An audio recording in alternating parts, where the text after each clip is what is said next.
Like, I'm just a silly little university student with some big dreams.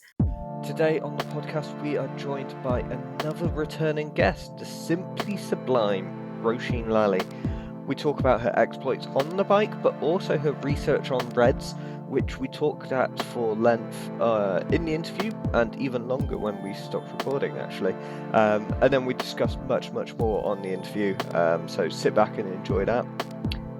And if you like this, please check out all our other amazing interviews that we've done. We've had people like Imogen Wolf and Kat Ferguson, two recent girls who have turned pro with Visma Lisa Bike and Movistar respectively. So please give this a like so more people get a chance to see it, and consider subscribing so you see all our latest interviews as soon as they're released.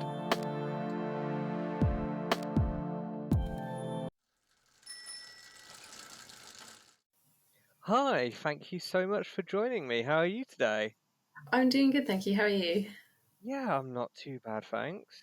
I guess, obviously we've spoken before, so this is a bit of a catch up, and I quite enjoy doing these. So yeah, how's your year been? Yeah, it's been really good. I'm trying to figure out when we last spoke. But yeah, I had a pretty intense road season with finishing off my degree as well, and then just started the cross season. There's been some new races in the road season. Did my first UCI 1.1, which was definitely a steep learning curve, and then obviously the national series. Haven't quite finished the road series. We've got the last one this weekend. But yeah, it's been really busy, which is nice. Though I like to get a lot of racing in. I mean, it's why I ride my bike. I like to race, so yeah, it's been good. Awesome. Yeah, I think we spoke kind of, I want to say mid, like cross season, roughly November sort of time, I think. Yeah, Um, I think you must have been somewhere on Loughborough campus. It felt that way from the room that you were in. It just had that uni vibe, if that makes sense.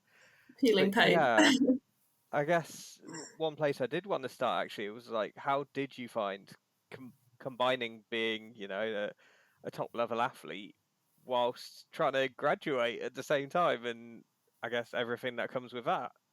Yeah, I think starting my degree, I was absolutely petrified. I remember I'd sort of like said, okay, I'm doing a degree, I'm doing it at Loughborough, everything's kind of signed for. And I spoke to someone who didn't actually go to Loughborough, they were a cyclist, and they'd just done their first year of uni. And they were like, don't do it, don't come to uni, you're going to hate your life, you're going to have no friends, you can't do well in your degree and well in cycling, like it's just impossible. And like that just sort of set the fear of God into me of like, I've actually signed up, like I've picked my accommodation, I paid for stuff, like I am ready to go to uni. And it's kind of was too late to back out. So I remember sending off like so many messages to like Frankie Hall, Zan Crease, Alderney Baker. There was loads of people that I sort of knew at Loughborough, and I Hmm. messaged them being like, "I am panicking. Like, is this physically possible? What I'm trying to do?" And all of them sort of came back going, "It is possible, but you need to be at Loughborough to do it." And I think seeing those girls and knowing that they've kind of done it for a couple of years, they've said that this is the right environment to do it, sort of kind of calm me down a little bit. But I think it's something that people don't really understand how good the Loughborough environment is until you're almost in it. Like Yeah. there is someone covering every single aspect of cycling and academia, that you're just so well looked after in the Loughborough bubble that it does let you compete all year round at the highest level. Like throughout my degree, I've done road races, UCI 1.1s, I've done World Cups, I've done European Championships. Like I haven't been held back whatsoever by being at university. I think it's actually helped me by being at Loughborough, and I'm constantly surrounded by athletes, not just within cycling and not within the cycling academy, but like, Adam Peaty's in the gym, and it's like you sort of see him across the other side of the gym and you're like, actually, that's pretty cool. Like, we're training in the same gym. And it's sort of like, it gives you a bit of a boost, like that you can kind of walk around campus and like there's Olympians everywhere. And it's just like, it's just such a cool place to be. And the support I was given, especially in my final year, like before we went over to Belgium for my biggest race of the year, I handed in my dissertation that week. And I think that was like, a lot of people thought I was kind of crazy for handing in my dissertation a couple of days early to then go out to Belgium. But it was just, that was what I wanted to do. And that was how the team supported me in that and made sure that I wasn't going to be too stressed trying to hand it in a couple of days early so I can travel to Belgium. Like, there was capacity for me to have been able to continue that traveling out to Belgium if I wanted to, but they helped change like my schedule around and my training, so everything was set up so I could sort of do my week exactly how I wanted to do it, to kind of like keep the academic stress down so I can kind of cope with the stress of racing at a high level. And I think now that I've kind of finished my full degree, I just want so many people to come to Loughborough because I remember how scared I was sort of before first year, thinking that this isn't possible, but it really, really is possible. And I think it's just the way that Loughborough's set up that it's possible there. And obviously I can't speak for other universities, but I think people very much underestimate how well supported you can be at university whilst sort of competing at a high level.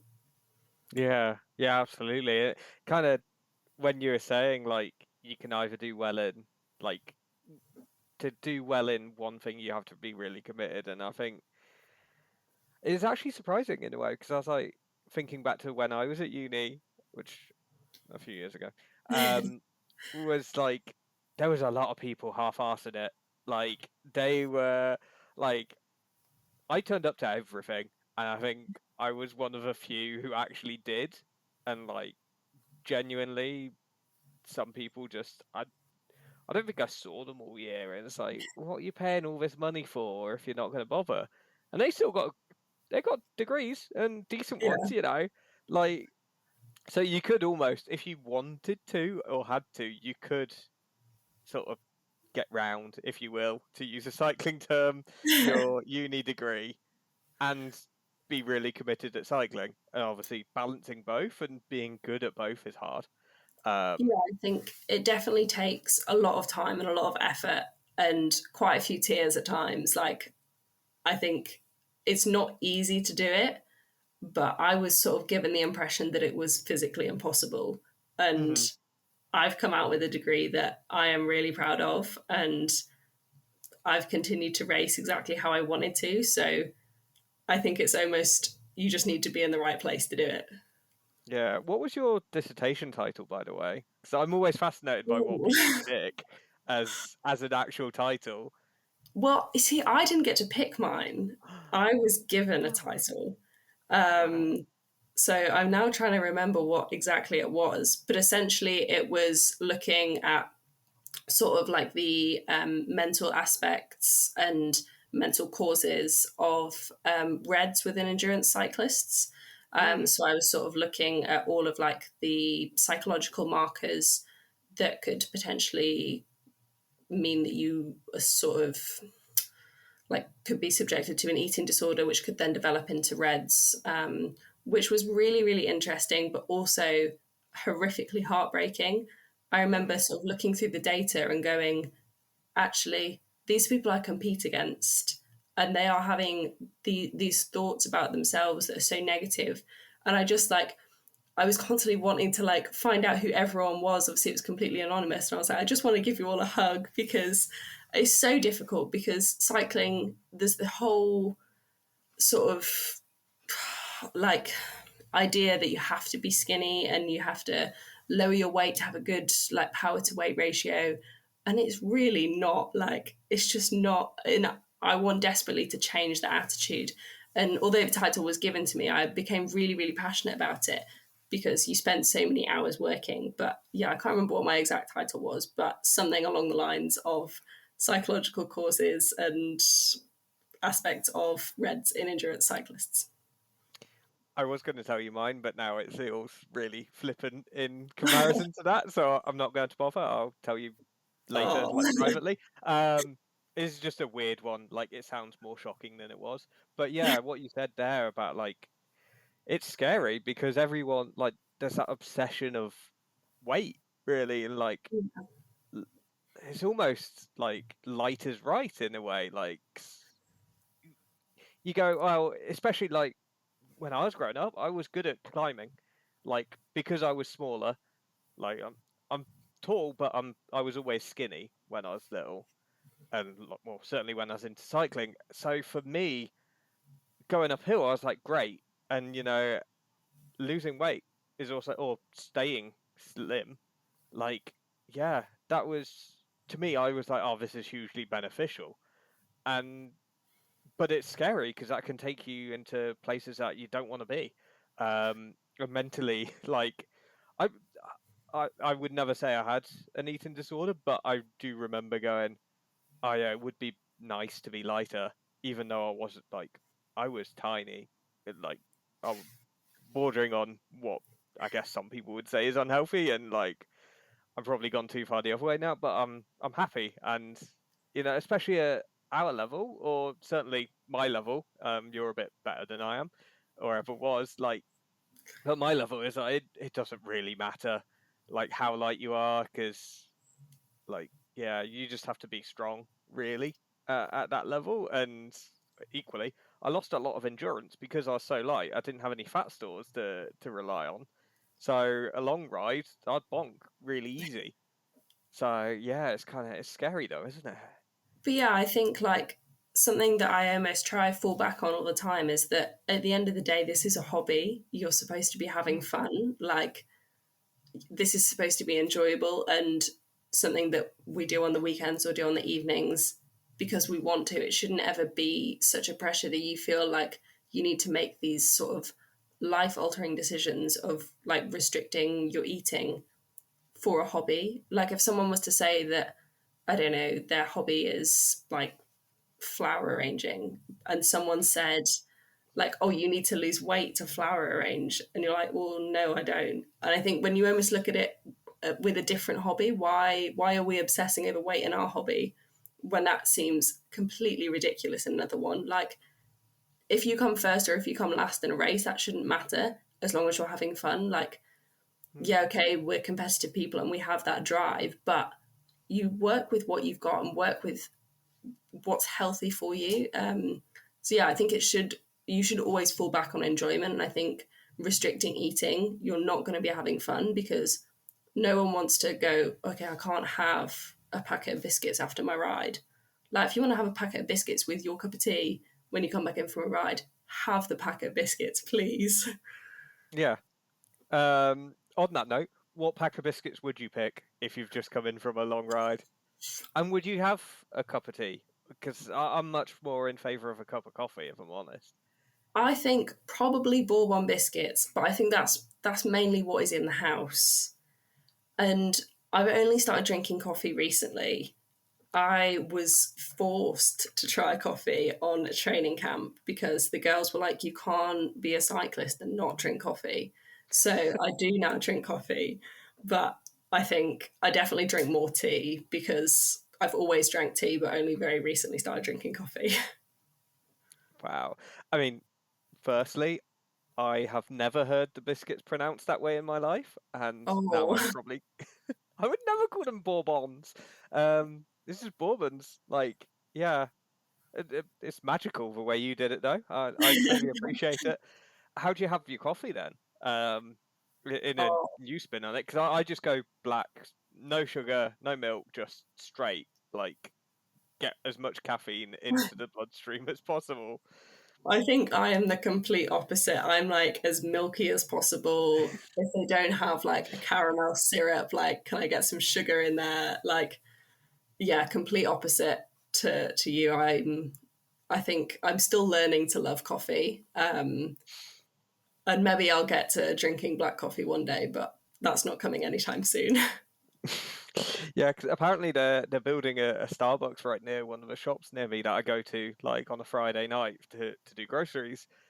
And we were discussing it in the car, and we're like, oh, I could always get a you know get some after I've done my shopping. I'm like, actually, my coffee order is like a double espresso, neat. Like that's really not appropriate for the time of night that I'm doing my shopping. Like I do not need double espressos at 9. Yeah. So it's a fascinating topic and one that's obviously very sensitive. Because as you say, like anytime you hear about it, you just want to help the person, Yeah. and obviously ethics being as they are, you're not allowed to know who it is, and there shouldn't be any personal identifiable information. Um, so like it's kind of tricky because all you would want is to help, but you can't, and Yeah. yeah. It was really difficult. But I think I'm almost glad that I did it, because when I was sort of reaching out to teams to kind of say, oh, look, I'm struggling for numbers here, like, would you mind sort of passing it on to your riders and Mm. having them fill it out? Because halfway through, I was like, God, I've had no like male cyclists fill this out. And it's like, we're a very male dominated sport still. Is it just because it's like, it's my friends that That's are filling it out? that's the thing, because I think I saw your Instagram story about it, and I was gonna Yeah. fill it in, and then I was like, but I think I saw that it's about Reds or something. I was like, I'd Yeah. only ever seen that in the context of Nikki Bramia's posts. I was like, oh, that's a thing for women. I shouldn't fill this in as much as I'd love to, because I feel it does apply to me, as we've heard. But I Yeah. was like, well, it's a women thing. I better not like pollute the study almost either. Yeah, that was the really difficult thing, because I had sort of team managers Mm, coming back to me saying, oh, it's about Reds. We're a male cycling team. Like, men can't get Reds. And I'm like, no, please, like, do your research. Like, it's very much applicable to men too. But mm, I think, sort of, from doing my research, when I first started, I didn't know that it was applicable to men as well. But I think when you look at the symptoms of kind of what would sort of give you those red flags, like for women, it's sort of losing your period, which most people sort of know is a bit of a red flag. But for the male symptoms, it's not something that you would kind of hold your hands up and go, oh, I'm having this problem. Like, you would kind of keep that to yourself, and it's almost like something that isn't really talked about and needs to be talked about more. And I think I'm hoping that by me kind of pushing team managers to kind of go, actually, no, you're wrong here. Like, please do your research. Please still like give this to your riders to fill out, and sort of sending them a couple of things that they can have a read over. I'm sort of hoping that by me sort of pushing things out a little bit more, then more people will see it and more people will be educated, and hopefully to sort of kind of help these sort of like the negative eating behaviors that are within cycling, and hopefully make a change. But I think that's quite big aspirations for one dissertation, which I can't even remember the title name of. But I think if I've helped one mm. person know that they maybe need to have a look out for a few more warning signs, then that's kind of job done for me. Like, if every person can kind of get one person to sort of think about it a little bit more, then we'll be doing a lot better than we were previously. Yeah, definitely. There's so much I want to say about that, but I feel like I'd take so much of your evening up. But we'll be here until midnight, and no one really wants that. A bumper edition of an interview, 4.5 hours later. Um, so yeah, I guess like I saw your Instagram story the other day as well, and a different one. Not that I just spend time looking at your Instagram stories, by the way. It came up on the carousel of other stories. So maybe am I Um, posting too much? nah, it was fine. It's just because you're still involved, even though you've graduated. You're still involved with Loughborough. I Yeah, unfortunately cannot remember what you've just become. I want to say diversity and equalities officer, but I could be welfare and completely wrong. diversity. Was I right? Oh, Yeah, pretty much. nice. Does that mean you're staying on as a technical student for another year? No, so I'm doing a master's. I sort of got to January and I was like, "Oh, I don't really know what I want to do with my life. Like, don't want to get a job. That seems far too adult for me, and I kind of just want to ride my bike. So that's what I can do at Loughborough. So I've picked my master's in human resource management, which I think now I've sort of like got a little bit of experience in that area. I'm like, oh, okay, this is what I want to do, but I want to ride my bike first. So I'm staying at Loughborough for another year, maybe more. We'll kind of see. But yeah, I wanted to kind of give back to the cycling club because they've done so much for me over the past 3 years. And when they were struggling for a welfare and diversity officer, I was kind of like, well, I can chat to people if you want me to. Like, I can signpost, give me some training, and I'll do it, kind of thing. So yeah, I'm excited for it, and it's nice to be back in Loughborough for another year or maybe more. Yeah, it is that slippery slope that people talk about. You end up never leaving a place. Yeah, you're just like, but if I did another year, I could do this and this. And I also love the fact that you don't think you're kind of quote unquote adult enough, but you've done this massive research topic on a very tricky subject, and you're like, yeah, but I'm not really an adult. Like, it's I kind think of I'm still a child at heart, and yeah, I think does anyone ever consider themselves adult enough for life? Like, I don't think anyone ever really gets themselves together enough that how they thought they would when they were kids. So I'm just sort of happy going with the motions, and I'll figure out when I'm an adult at some point later down the line, but that's not now. yeah. I think it happened somewhere. Well, it hasn't happened to me at 32. I'm still like, I've got two kids, like, and I'm still not really feeling like an adult. I've Like, got time. yeah, exactly. Like, and you realise that parents were probably just winging it and making it up as they go along. Anyway, it's just how you carry yourself. It's like, yeah, they look like they know what they're doing, and they absolutely don't. They're just getting by. Um, so yeah, I've got some topics that I was going to discuss, and somehow we're 20 minutes in, and we've touched two of them, which is quite, or three technically, 3 out of 6. Oh, not too bad actually. But yeah, you've had quite a lot of success or some interesting races in your local area, which is kind of wild. It's weird that you don't think. Well, I'd like to think the Midlands is a great area for cycling, but you don't really see it on result sheets. But obviously, you did the Sickley Classic. Yeah. Um, how was that for you? Because that's like racing around Oakham and Melton Mowbray and all those fun little farm tracks. And I'm sure there's a Cote de something because there always is in the British race for some reason.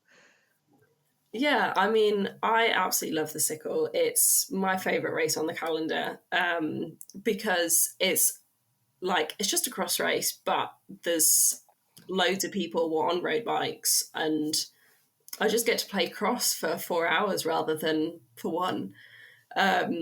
And I think sort of my confidence with bike handling, especially in the mud, now it sort of moved to the start of the calendar, like really stands me in good stead for the race because you do get people that are a little bit nervous, and I just kind of like plow through the middle. I'm like, it'll be fine, wheels sliding everywhere, but like it'll be fine. This happens in cross, it'll be fine on a road bike. And touch wood, I've never hit the deck in the sickle. So I'm sort of happy continuing on my false confidence maybe through the sickle, but it's a really fun way to start the national series because it's just a crazy race. Like, there is bikes flying everywhere, there is always someone on the floor, there is punctures. Like, it's just such an exciting race that you have no idea what's going to happen, and you've just got to go flat out and hope for the best. And I think that's sort of the style of racing that I like, that's completely unpredictable and it's just full gas. And yeah, it's sort of home roads now. I'm never really sure where I should say home roads is now, because obviously Hmm. the KLU this weekend is sort of home roads as well, because that's where I'm from originally. Like, I'm from Northumberland. But then yeah, the sickle definitely feels also like home roads, because when we go out from the uni, like, it's pretty easy to go to Oakham, some lovely cafes there. So I'm always persuaded to go that direction. Yeah, I think I tried to watch the men's race. I spent all the time in the cafe, did a bit of walking about, nearly ended up at the Catmus College. which from a former life I tried teaching at once. I think I applied there. Yeah, I tried to be a teacher. Not for me. It's a job to avoid. But anyway, yeah, the men's race got cancelled because of horrendous conditions. Yeah. So a lot of us just spent all our time in the cafe and then waiting for an announcement, and then I just went home when they cancelled it. Like, Not we'd, ideal. yeah, we'd stopped for lunch at the car, and loads of people came walking past, and I was like, I think this is cancelled, you know. And then we'd ask someone, and they're like, yeah, it's cancelled. But as you say, it's a cracking race, and yeah, the fact that it is so local to you means you can get out training on those roads and hitting it hard. And also the other race that I kind of highlighted as being quote unquote local was the Ronde van Wijmswold, which again, and like, why are we it's just call it the Tour off, because yeah, maybe I'm just being old. But I'm just like, don't call it a like Tour de Yorkshire as well. To be fair, like, it's not a French race. Just call it the Tour of Yorkshire. It's fine. Like, we don't need to reinvent the world. But it always confuses me because I'm like, I feel like Wimswold should be in Lincolnshire because there's Lincolnshire Wolds. Yeah. But I know it's not. Is it Nottinghamshire technically? Oh, it's like right on the border. Yeah, it's like just off I the don't know what A46. side, yeah. Um, but anyway, yeah, how was that to race again quite locally to Loughborough? Yeah, that was really, really nice because that was, again, roads that we train on very, very regularly. Like Pordy Lane is where we do a lot of our efforts. Like if you go there during the week, you will always bump into a cyclist or a triathlete doing some sort of effort up and down this road because it's like, is it maybe like 15, 20 minutes long? And sort of gradual uphill, no corners, like you can just go flat out. So it was really nice to kind of go flat out on that road in a race because it's so familiar. And like we didn't really have to do a recce. We did a recce because it's there, but it's nice to kind of like rock up to a race and you're like, okay, I know exactly where I'm going. I know where sign on is. I know where the turns are. I know where climbs are coming. It's really nice. And it was a really well run event. It was the first year that it's ran. And like, yeah, it was just, we had loads of people there from Loughborough that weren't racing that came out to come and watch. And yeah, it was just a really, really fun weekend of racing. Yeah, I found it makes a huge difference when you know the roads, because like I did Bucks one year, and the road race was a course that was actually really close to me that I could use as training up. I don't know if you know Harby. It's probably a Yeah. little far out the way, but going up that climb, like I knew that perfectly. And then as you leave Harby towards Eastwell, there's that sort of downhill S bend, Yeah. and I know exactly where to look to see if there's a car coming, to know if you can go the other side of the road to take the corner flatter. And because of that, I actually caught someone and freewheeled past him on the uphill, which was hilarious for me because I'm like, I'm not even pedaling, mate. So it does make a huge difference, as you say, Yeah. like just that familiarity. Um, so yeah, but anyway, yeah. I can't even remember how you did. I did look it up and then I've immediately forgotten. Oh, Um, I can't remember exactly what placings I finished. But yeah, it was like bunch finishes really, nothing too exciting. And it's pretty flat at Loughborough, and that's not my kind of style of racing. I need a little hill or two. So yeah, it was nice to race, but not something that I was ever really gonna excel at. In that, I just don't have like the megawatts that some of these girls do, which is frustrating. But I think you just kind of have to go, this course doesn't suit me. I'm going to do the absolute best I can with mm, what I have. Like, you can't win every bike race. Like, you're going to lose more bike races than you're going to win.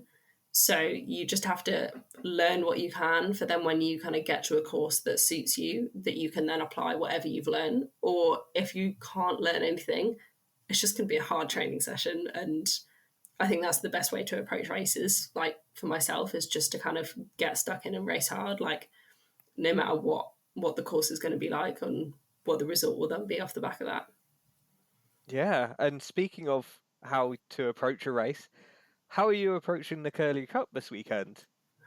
Oh, controversially, I'm racing the Hope Supercross the day before.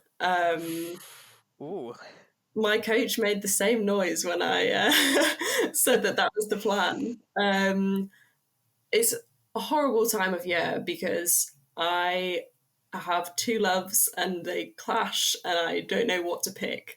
So this was the best way I could have both by missing one Supercross to race the KU Cup. It's a really special one for me because it's on my doorstep basically, and I used to go watch it when I was a kid. So it's really important for me to do it, like for personal reasons, to just kind of go like, yeah, like that kid that's on the side of the course was me once. Like they could in a couple of years be doing the same thing that I am. So it's just a really nice race to do. I rode the course today actually. It hasn't changed since when I rode it last week. So the riles are still tough. But I think, yeah, like having that sort of familiarity with the riles, which is like the biggest bit of the KU course, like that's where if anything is going to happen, it's going to happen there. And it's nice just to be able to ride them pretty consistently in that they don't really get easier, but I think I sort of lull myself into a false sense of security that they do get easier. So I've ridden them enough recently that hopefully it'll be okay. And it's only an hour cross race the day before, so it's just like a really weird activation. And I think if I kind of keep telling myself that it'll be fine, surely it will be fine. Yeah, yeah, kind of fake it till you make it. Yeah.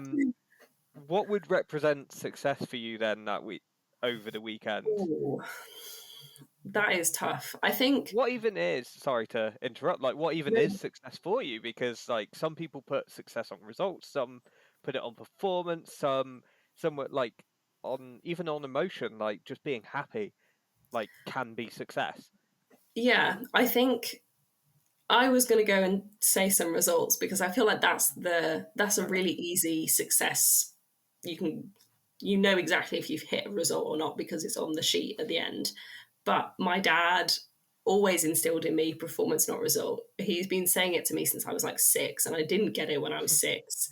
And I finally sort of understand it now that you can have a bad result on the sheet, but actually you've raced out of your skin. Like you might have snapped your chain on the start line, but you've ridden back into the race, and still an amazing race, regardless of what's happened and what the results say. So with the Hope Supercross, we've got loads of international riders coming across. So when I sort of entered, I wanted GCI points, but there's like 7 or 8 UCI riders. And I'm like, well, you're being paid for this. Like, you should beat me.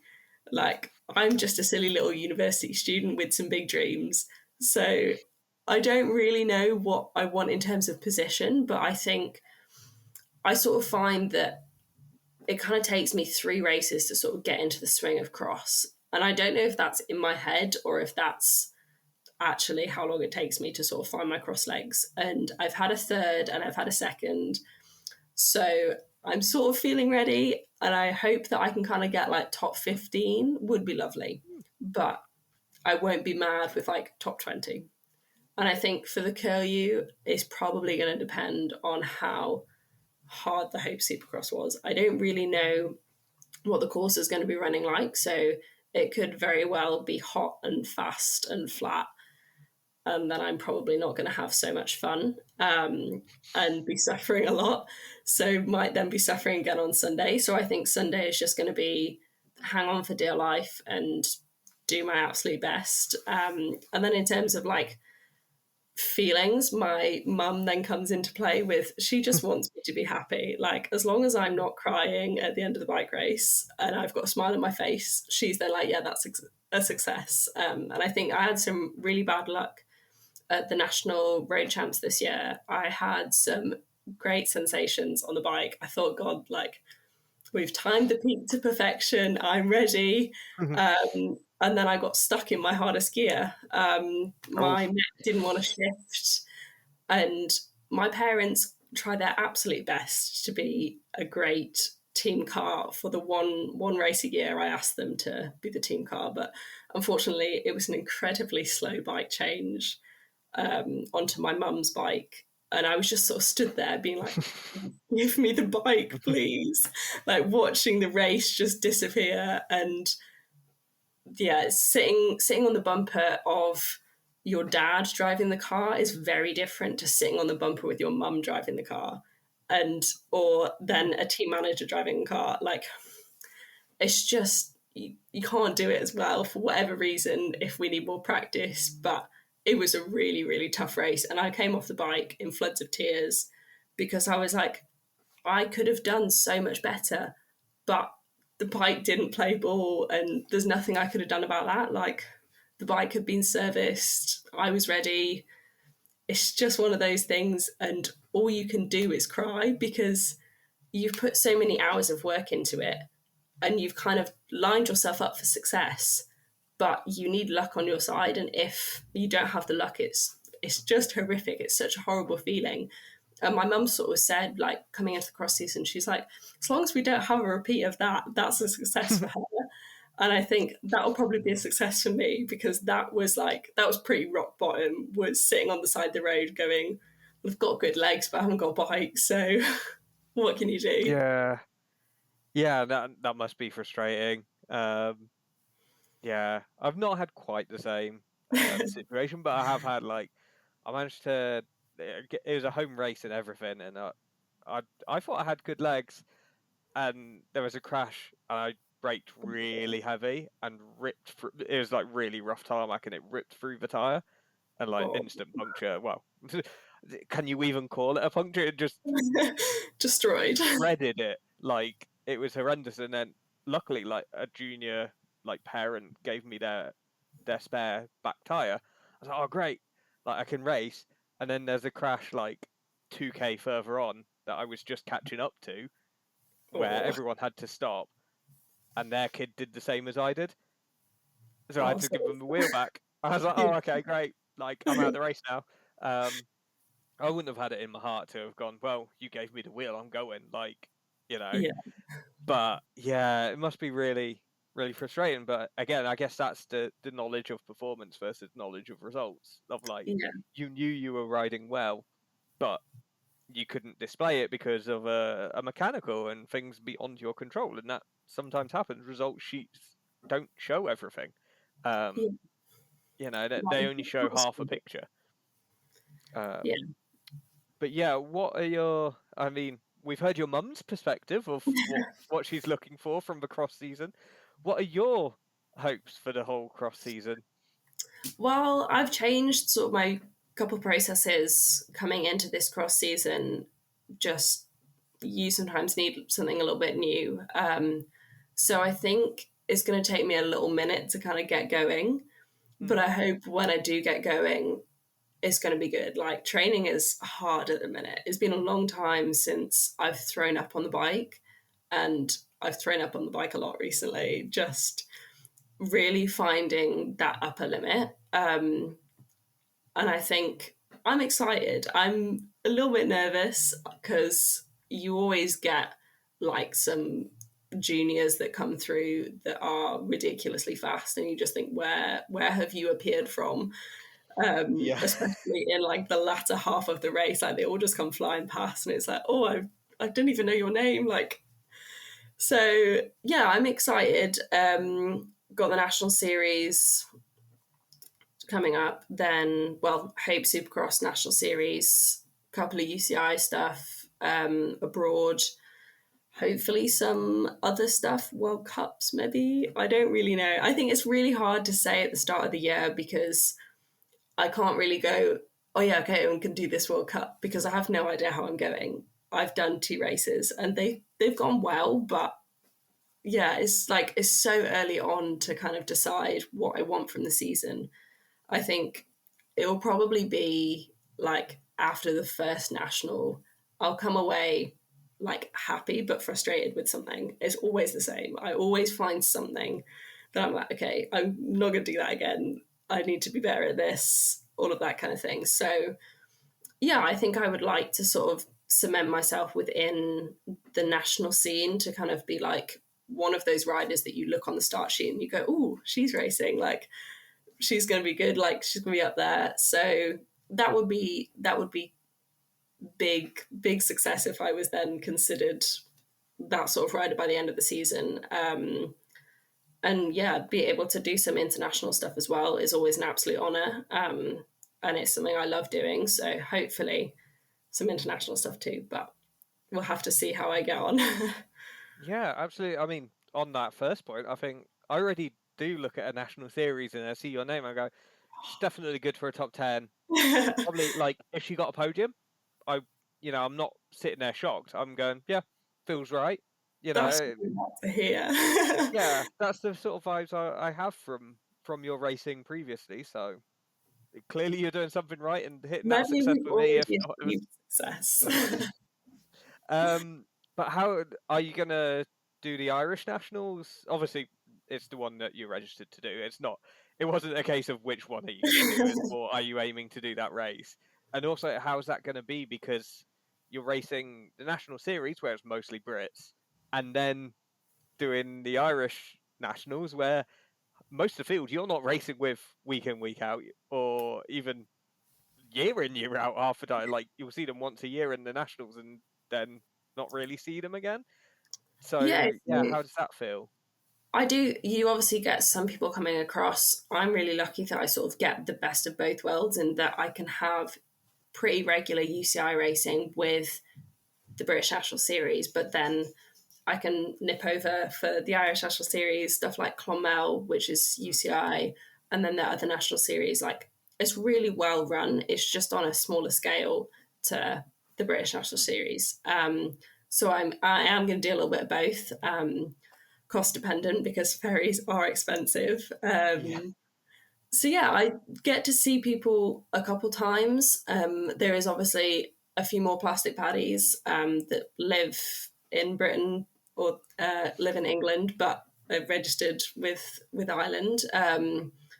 So I get to see a few of them. I think I quite like it in that I can kind of like silently do the hard work here, and then kind of nationals. Then it is what it is. Kind of then like I'm not going, I don't know exactly where I'm going to fare against the others because I don't see them week in, week out. So it's kind of like if I work really hard across the season, I can kind of come to nationals and like sort of like burst onto the race and be like, look at all my hard work. So I quite like it. But yeah, obviously, I do see people sort of little bits across the season. So I get sort of like those little markers to be like, this is where I'm at in comparison, or like this is where I'm struggling a little bit in comparison. But yeah, it's really nice. I definitely have the best of both worlds.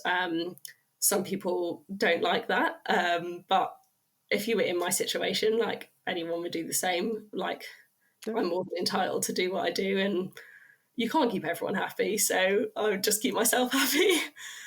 Yeah, absolutely. Firstly, I'm glad you said the term plastic paddies and not me because I wouldn't trust myself to say it and get out without like offending someone. So thank you. Secondly, like I guess one kind of final question to tie everything up. Like, say I don't want to even put an age on it, but say you're like 50 and you're like you've retired from definitely professional rate cycling. You might like still cycle as a hobby or like what would you look back and go, oh yeah, I was successful because I did X, Y, and Z. Like what would you, I guess, what are your aims in your career that you want to achieve, Yeah, and how far do you want to go with cycling to then be able to sit at 50 and go, yeah, that was actually successful. yeah. I think. Oh, it sounds quite morbid, but like when I die, I would love to be remembered as a great cyclist. Like obviously, I would love to be remembered as like a kind person and all of that kind of thing as well. But like, I kind of want people to go like when they're talking about me after I've died, go like, oh yeah, she was actually a really good cyclist, which sounds really silly. And something even more silly was when I was 12, when I went to my first ever cycling coach. I wrote a list of everything I wanted to achieve as a cyclist, and it is still kicking around somewhere. So I have one thing left to tick off, and some people know, the right people know, but I'm keeping it close to my chest until I took it off. But it was Ah, things like that I have achieved already on there was to win my local league, which I've done quite a few times, to win the North of England Championships, which I've done 2 or 3 times for cross, and maybe once or twice for mountain biking as well. Um, I wanted to be on a national podium. I've done that for track cycling, the team pursuit. I've done that for cyclocross as well. I wanted to go to the European champs and the world champs, which I've done. So to finish ticking off the list, the 12-year-old me was absolutely everything she could dream of. And to be pretty much there is really cool. mm, And I just kind of I'll cry so many tears when I finally do it. But yeah, I think knowing that that is absolutely everything I could have dreamed of, like, no one said, like, you have to actually stop. Like, these are just your dreams. Like, write them down on a bit of paper and crack on. So I think every time I do sort of tick one off, it's like, it's such a big relief to me because that's my childhood dream right there. And like being able to do what I'm doing at the minute, like competing at the level that I am, like it's really cool because it's just the dream that I dreamt up when I was a kid, and I seen these riders sort of on the TV at local leagues, wherever. Like I seen these people, and I went like, yeah, okay, this is what I want to do. Like this is how I want to live my life. Like in a muddy field on a Sunday. Like I could have picked anything, but this is what I picked, and yeah, I think being able to tick off that final little thing would be success to me. But if I don't know, say if I was to stop tomorrow and go, never want to see a bike again, I think it would still be success because you have to look at all the hours that I've put in training and the things that I have achieved, like that I've listed off, that I've managed to tick off that dream mhm. list. It has been successful, obviously, as an athlete, as a competitive person, you always want more. Like, and I think actually looking back and going, okay, yeah, okay, I want more. I wanted to place more. I wanted to be this much quicker. Actually, what was the goalpost when I started? And if you're already achieving those things and already going past the goalposts, yes, it's great to want more to kind of improve yourself, but you have to be proud of yourself at the same time. And I think that's sort of the mentality I'm taking into this season is what I'm doing this because it's a hobby and because I like it, and I'm doing this to make myself proud, and I should already be proud of myself. Yeah, I'd certainly agree with that. Like, Thank just you. hearing you list off those accolades, like, that was amazing. Um, I love the fact that 12-year-old you was kind of manifesting before it was even a thing. Like, just, yeah. I remember doing one for rugby, actually, like, because I tried playing that. I know one of them was score a try, which I did. So I was like, great, Oh, you know, women. happy days, yeah. So yeah, it's great to hear though that you've ticked so many off, and yeah, there's just one to go, the secret Yeah. one. Um, do you have? I bet like if you've got a picture of that, then you can just put that as the sort of Instagram post when it's ticked off with Yeah. the biggest tick in there. Um, Well, oh funnily enough, I've actually managed to track down the bike I owned when I made this list. I wow, went back, figured out who I sold it to, asked them who they sold it to, and found the family, found their number, and went, "Hi, I used to own this bike years and years ago. When your kid grows out of it, can I have first refusal and buy it back off you?" So it's in the works to buy back my first race bike, and I am so excited. It's been resprayed, but I've already lined up who's going to respray it back to the original colour. And it sounds ridiculous, but I just kind of want that bike because that's where it all started. And to have found it is really cool because bikes just disappear. Like the fact I was able to track it down was cool enough, but I think once it's in my possession, I will be the happiest person. yeah, yeah, that's going to be such a nice feeling. Wow. So yeah, thank you so much for your time. This has been a bumper episode. So thank you for that. Yeah. I wish you all the best with the season ahead for Cross and for the 2025, which feels weird to say. Oh. Yeah, I know. For that season as well, and onwards, obviously. Hopefully we can have a catch up next year as well, and make this a bit of a regular thing. Well, thank you very much for having me. It's been great to talk.